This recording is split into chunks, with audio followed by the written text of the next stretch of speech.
Selamat pagi, siang, sore, ataupun malam, kapanpun itu Anda menonton video ini. Perkenalkan, nama saya Ade Christian. Saya mahasiswa dari Universitas Katolik Sudio Pranoto Semarang, Fakultas Ekonomi dan Bisnis, Prodi Akuntansi dan Sistem Informasi. Di sini saya akan menjelaskan tentang cara membuat pivot table dan speedometer di Excel. Saya sudah menyiapkan datanya.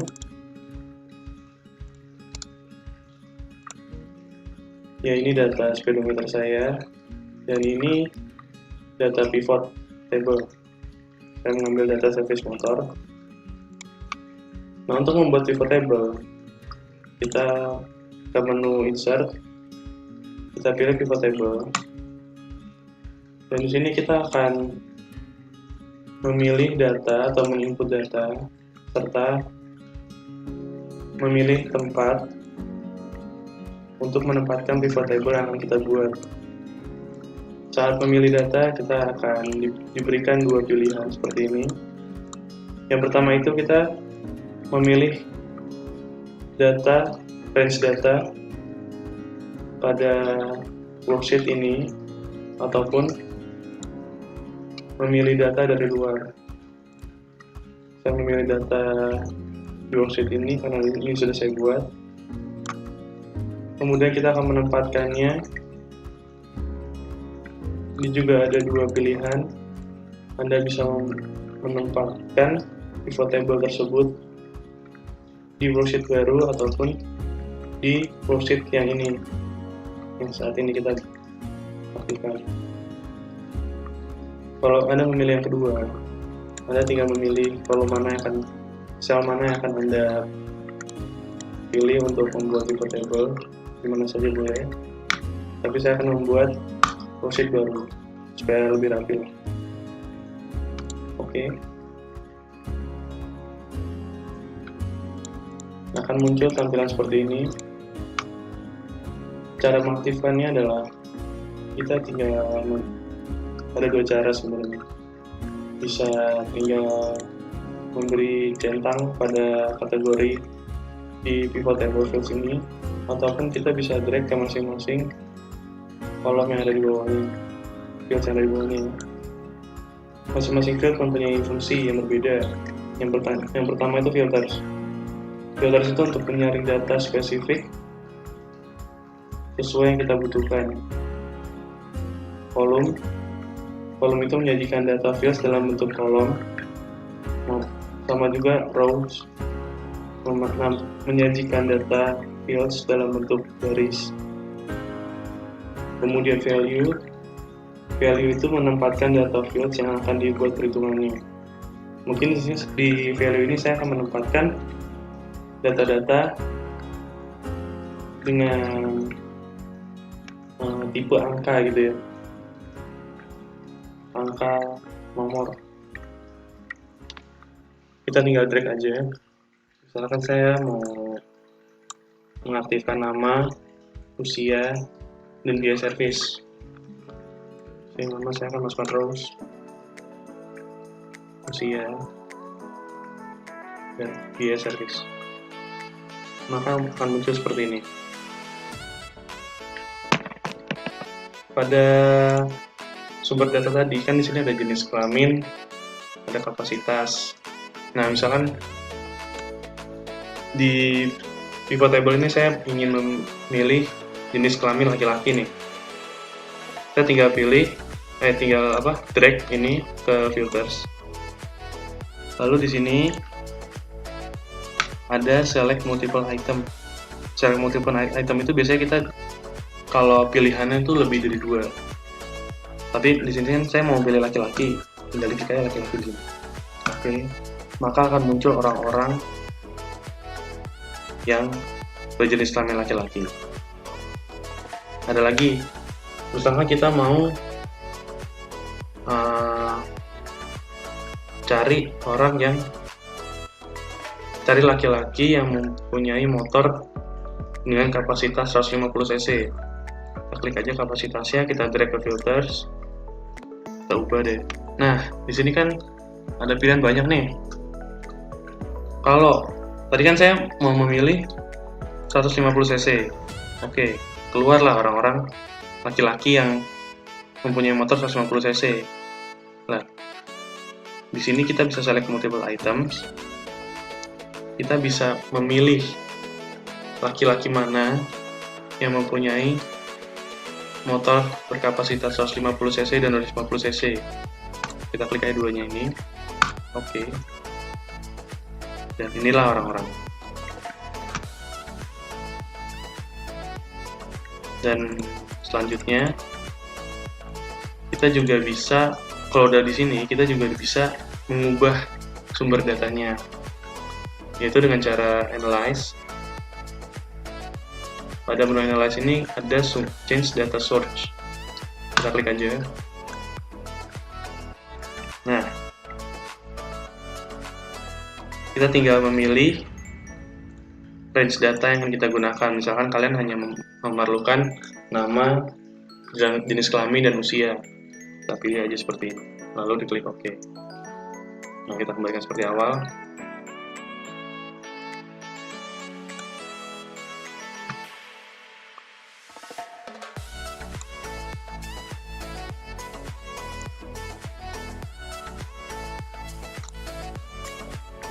Ini ya. Selanjutnya kita akan memilih kita akan membuat pivot chart-nya. Di menu analyze ini kita tinggal klik pivot chart dan akan muncul dialog box seperti ini. Nah, di sini akan banyak sekali pilihan sesuai yang teman-teman inginkan. Saya akan memilih kolom seperti ini, klik OK. Dan di sini kita bisa ngatur, misalnya tadi laki-laki dengan motor 150 cc.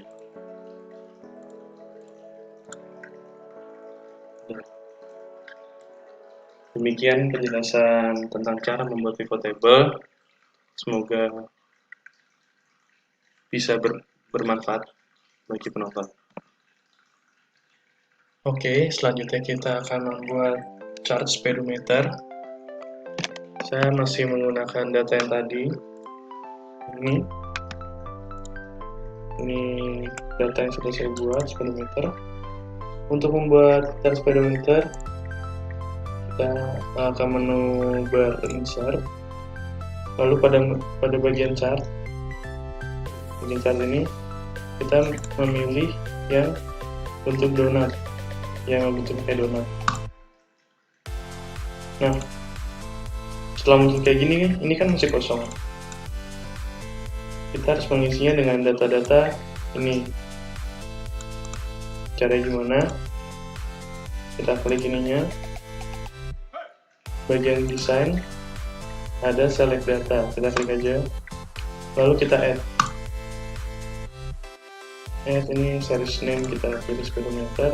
Lalu ini series value-nya kita pilih nilai dari speedometernya. Oke. Nah, di sini ada tampilan format tab area, atau kalau kalian nggak ada, seperti ini kan nggak ada, bisa diklik ininya, tabnya, lalu klik kanan, pilih format data series, muncullah. Dan di sini ada 3. Yang pertama itu fill and line, itu ngatur warnanya. Lalu efek untuk chart. Yang ketiga itu ada series option. Nah, series option ini akan kita gunakan adalah angle dan font size-nya. Cara itu ada banyak. Yang pertama, kita bisa langsung klik dari sini untuk satuan. Ini dia akan menambah dalam hitungan satuan. Bisa juga kita geser seperti ini, ataupun kita klik satu persatu seperti ini. Dan cara yang paling simple, paling cepat juga, kita bisa masukkan nilainya di sini dengan mengetikkan pada keyboard kita 5 misalkan seperti ini, dan itu langsung berubah angle-nya. Kalau di sini ada donut explosion, dia bisa fungsinya tuh kayak ininya, chartnya ini bisa menyebar. Ya, kita contoh aja seperti ini. Nah, ini menyebar. Tapi kita tidak menggunakan ini. Kita akan menggunakan yang selanjutnya, donut hole size, untuk mengatur lingkaran tengah atau lubang yang ada pada chart ini. Semakin kecil berarti dia semakin menyempit ya lubangnya. Kita coba pakai 55 aja. Kalau udah seperti ini, kita tidak memerlukan ini, kita hapus bisa. Ini kita ubah dulu angle-nya jadi 270 derajat supaya yang biru-birunya ini terletak di bawah.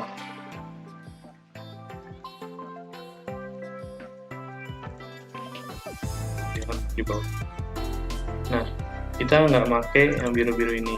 Yang kita pakai adalah 1, 2, 3.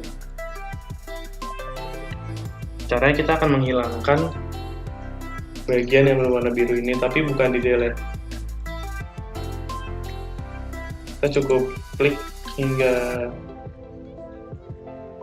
memilih area yang berwarna biru ini, lalu pada bagian fill and line kita klik no fill, dan dia akan menghilang. Kita juga akan mengubah warnanya. Kita akan ubah berwarna merah. Ini.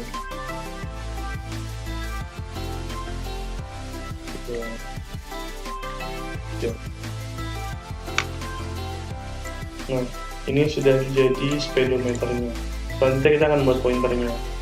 Untuk membuat pointernya itu, kita klik ini, bagian ini. Lalu pada bagian desain, kita select data lagi. Kita add, pilih pointer, ini dihapus saja. Kita pilih value-nya untuk pointer. Oke. Kita juga nggak pakai yang ini, tidak memerlukan yang ini, warna biru dan warna abu-abu ini. Bisa kita hilangkan, tidak perlu dihapus. Kita no fill aja. Ini juga no fill. Dan ini kita ganti warna hitam. Nah, ini udah hampir jadi, tapi hitam-hitam ini harusnya kan ke bawah sini ya. Maka kita ubah chart pointernya menjadi tipe chartnya, kita ubah caranya itu di desain, lalu change chart type,